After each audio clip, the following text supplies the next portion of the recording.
Hey guys, getting to 10% body fat and lower is easy if you know how.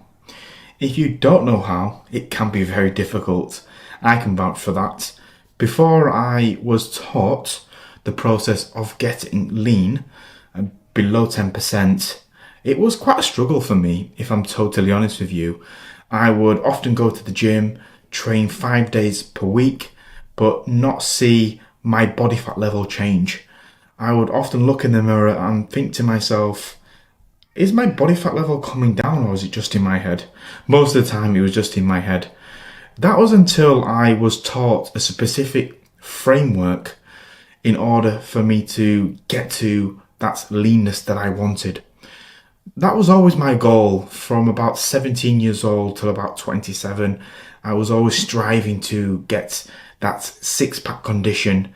You know, I've been looking at cover models on men's health magazines. If you're in that age group, you know, above 30, you're probably familiar with men's health and men's fitness. That was the condition that I wanted to get, you know, in that six-pack and lower, to get me feeling like I wanted, you know, to get there and that sense of achievement. In this video, I'm going to break down a few key steps that you can follow personally yourself if you are struggling to get to 10% or lower, or even if you're around that, you know, that 14, 15% and you're just on the cusp of it, but there's something just, you know, not quite clicking for you. I'm going to share a few elements that probably may give you that aha moment. The first thing that we want to do is get ourselves into a calorie deficit. There's a calculator that you can use. I'll share with you in my notes section. Take a look at the calculator and measure your BMR. Once you've got your BMR, you're then ready to work out your maintenance calories. What you'll then do is use the Harris-Benedict method. I'll also share that in my notes section. Once you've got that, you then need to put yourself into a calorie deficit. That calorie deficit, now from my experience, some people like to be in a huge deficit and really, you know, go for broke. I find that doesn't work personally. I find that is quite unrealistic. I find it's not sustainable. But also, I find it puts a lot of stress on you as a busy professional. If you work long hours, if you have stress, if you have children, stretching out a huge deficit every day can be somewhat difficult to actually stick to. Okay, so I wouldn't recommend a big deficit. What I would recommend is probably 10, maximum 20% calorie deficit. And you'll then have to track your calories quite diligently to work out if you're actually in a deficit. You can't just intuitively track your food, you have to meticulously track your calories. When I was working towards my first shoot, I was taught how to track my calories, and I was pretty much told to track my calories and said, look, you're not going to be able to eat intuitively and eat healthy just by going with the flow of your food, eyeballing your meals. Most people just, you know, eyeball their meals. That looks about the right portion for me. But you try and do that with every one of your meals 4 to 5 times a day. That can be somewhat difficult to do. So there's a lot of food we need to consume throughout the day, particularly if you're a busy guy, you work out, you have a stressful job, you're going to be having to take in a lot of calories throughout the day. Even if you're on a deficit and you're working out often, you may need to take on 2,500, 3,000 calories. I've personally helped guys get lean on 3,500 calories sometimes before, and that's dependent on their physical output. One guy I helped thought he had to go very low with his calories, like 2,500, 2,000. Actually, I got him to consume 3,500. I tweaked his cardio and his output, and he was actually able to lose fat and get lean to 10% on 3,500 calories. Check out his testimonial. His name's Adam, and you can find it in my channel. So once you have your calorie deficit, there's a few tweaks you need to make with your meals. Now, the first tweak I would make is making sure that you're eating high protein. If you are eating high protein already and you have good macronutrient organization, you eat a fairly balanced macronutrient plate of food, you have good awareness with your food, you are, let's say for the sake of argument, you have good balance with your meals, then most of the time you're probably eating high protein. But if you're not, make sure you do start with high protein. Every single one of your meals is filling.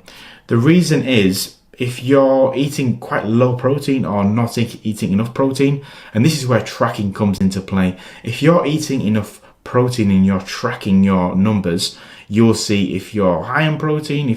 You'll see if you're eating too much protein. You'll see if you're eating just the right amount, or if you'll see that you're eating too little amount of protein. You will be able to spot that when you're tracking your calories. Okay, if you can stay fuller for longer, then it's going to be easier for you to stick to the calorie deficit, because that's the aim of the game, guys, is to be able to stick to the calorie deficit.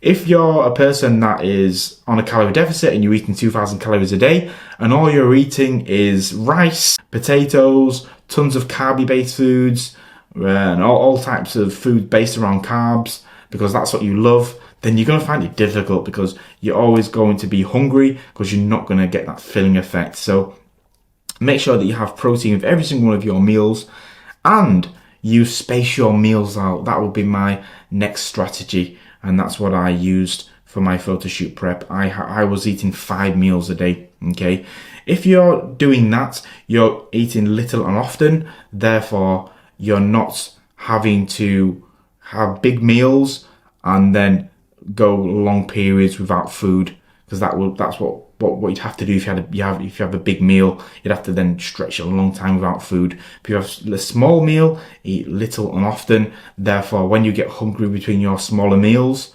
you're then going to look forward to your next one in due course.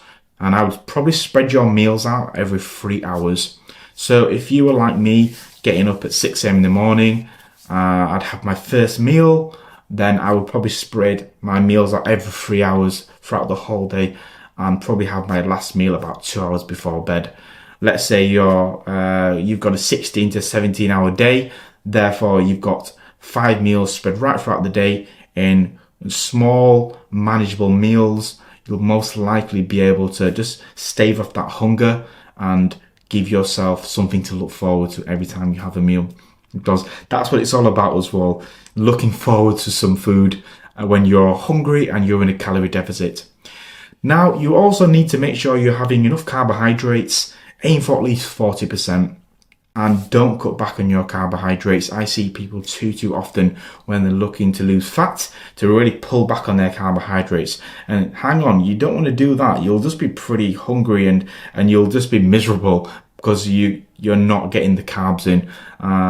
Pulling back on all your nice foods like rice and potatoes and pasta, in theory you may think, oh, well, that'll just help me lose fat quicker, but actually it doesn't work going low carb.